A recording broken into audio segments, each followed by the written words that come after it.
I guess I'll just start then. My name is Mark Dowd. I'll be speaking on attacking interoperability, and this talk was actually partially written by Ryan Smith and David Dewey as well, who are unable to be here, so it's just going to be me presenting.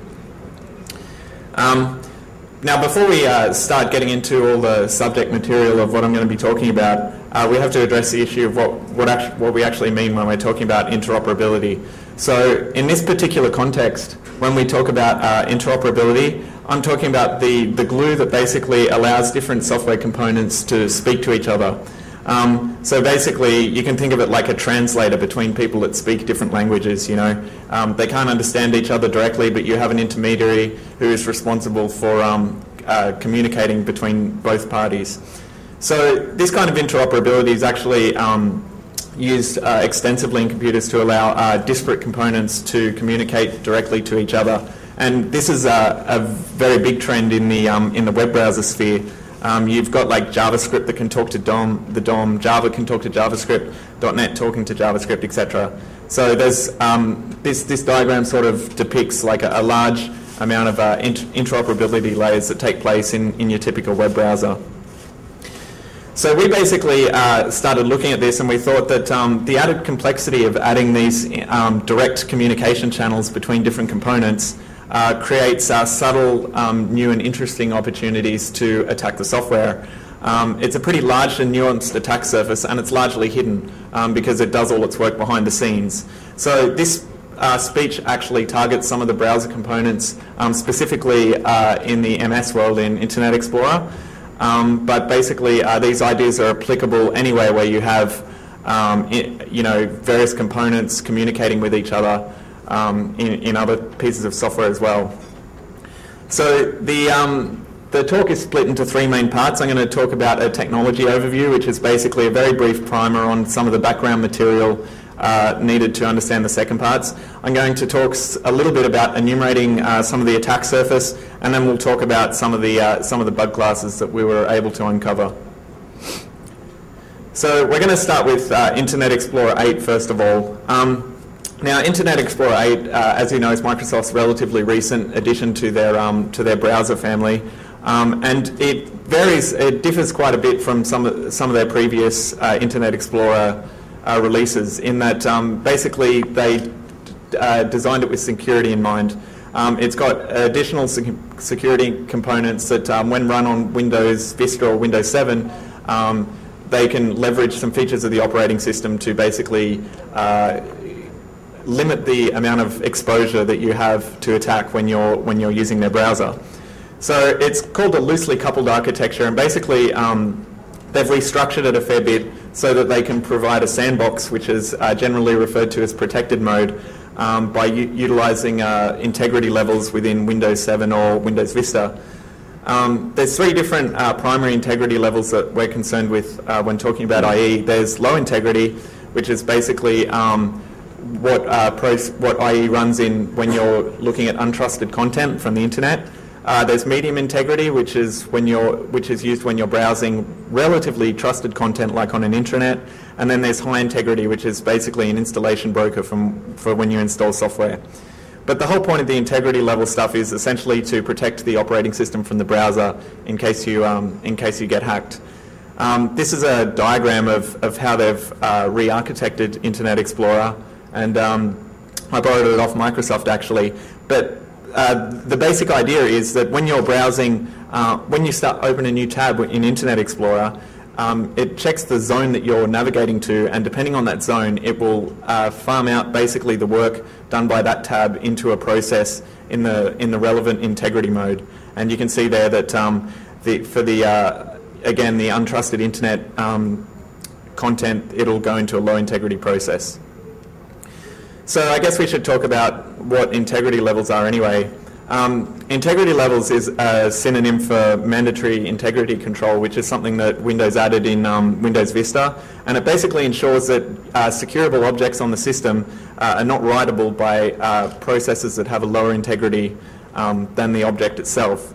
So basically what happens is every securable object has a token that describes who can access it and how. And most of the permissions checking that has traditionally been done in Windows happens with access control entries in an access control list called a DACL, and they check you, and you can basically set, this user can access this object, this user can't, etc. Integrity levels sort of builds on that by adding an entry to each securable object into what's called the system ACL, and this new entry basically has a SID that describes what integrity level this securable object is basically accessible from. Now, if there's no SID denoting what integrity level something's available from, then the default is medium, which is basically the access that the regular user has on a Vista or Windows 7 system. So basically what happens now is whenever you try to access one of these securable objects, it checks if it's got this integrity SID, and if it does, it compares the calling process's integrity with the process of the object they're trying to access, and if the calling process doesn't have the same or higher integrity mode, then basically you can't access it for write access. There's also an interesting thing with the way programs are executed as well. When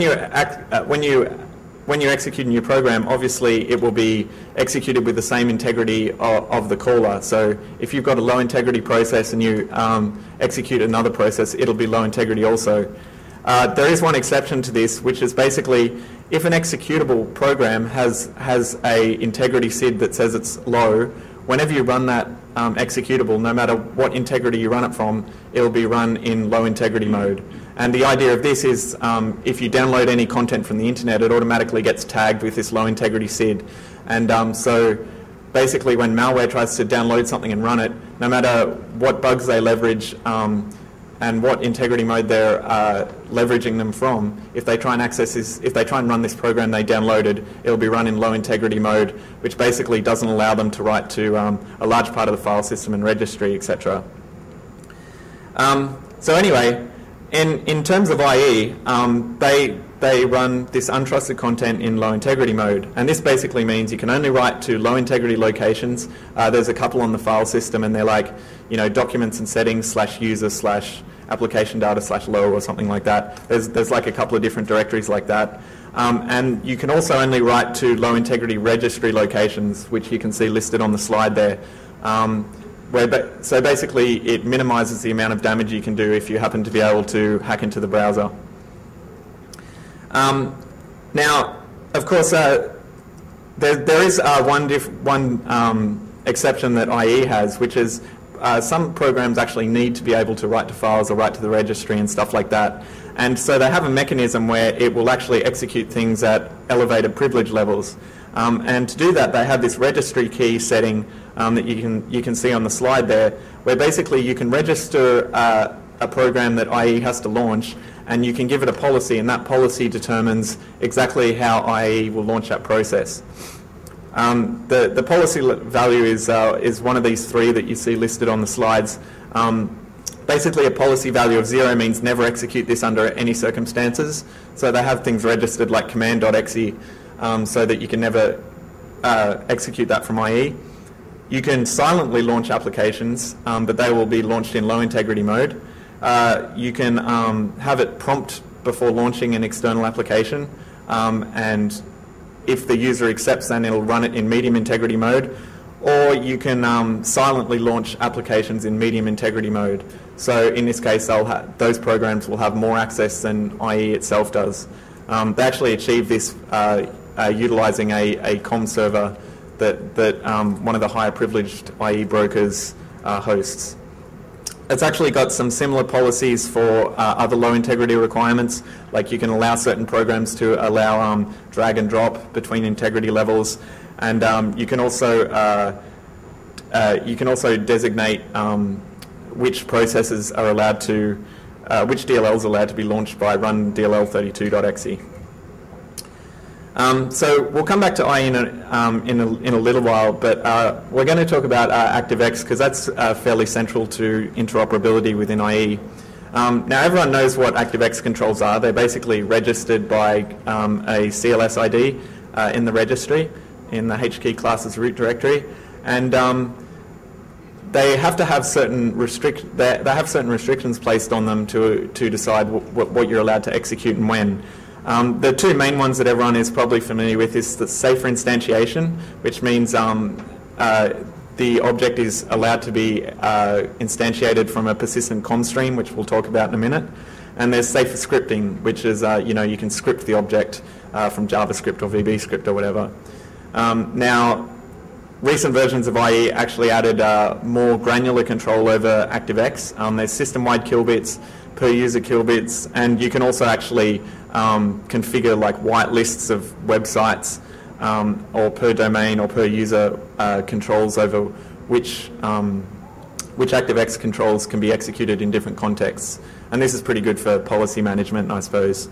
The last thing you've probably heard of is, of course, kilbits, which is basically a mechanism that IE also has where when a ActiveX control is known to be dangerous to be run from an unsafe environment, they can set a registry key, and basically this ensures that that IE won't instantiate this object on behalf of the user. Now, ActiveX controls actually utilize COM quite extensively. ActiveX are scriptable objects, and they basically expose an iDispatch or iDispatchX COM interface. And this interface is basically self-publishing.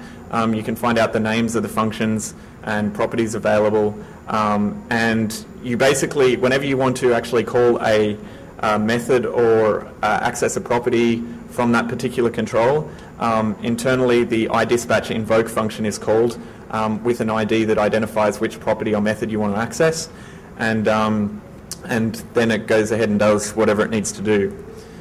Now, the parameters passed to ActiveX controls are actually passed in a disparam structure, which you can see on the slide there. And the most important thing about this is essentially it's an array of variants. And these variants are the variables that are received as parameters from the scripting language or whatever. So these variant data structures are actually quite important because they're one of the key components of interoperability. They're basically used to represent different data types. You have it's a very simple data structure. It has a type variable which indicates what type of data is being contained in the variant, and it's got a union which contains the value of the variable.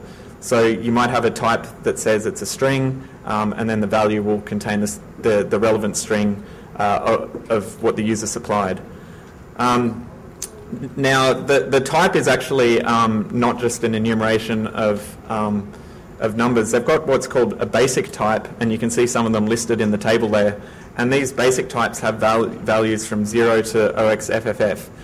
And these are the types you would expect to find, like integers, strings, dispatch objects, which are COM objects, Boolean, variant, and so on.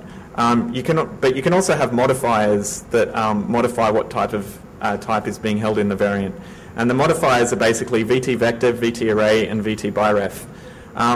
If you've got the VT array bit set, basically it says instead of having the basic type being contained directly within this variant, the variant has a pointer to a safe array structure of that data type. So for example, you could have a variant that has the type VT array ORed with VT bool, and this will say that this variant contains a safe array data structure that points to an array of booleans. The other thing you can have is the VT biref modifier, which basically says this is a pointer to the basic type rather than being a literal value. So if you had a VT I4, for example, like an integer, and you ORed it with VT biref, then the value in the variant would have a pointer to an integer rather than just a literal integer itself. So when I talked before about safer instantiation, and basically that's all about COM serialization. So basically COM objects can be serialized into flat files and then resurrected at a later point in time. And they can do this by implementing one of a series of COM interfaces, and if they support this interface, they implement it, and then they mark themselves as safer instantiation, and then you can actually read a flat file, and it knows how to parse it into an object that's resident in memory. The relevant COM interfaces are the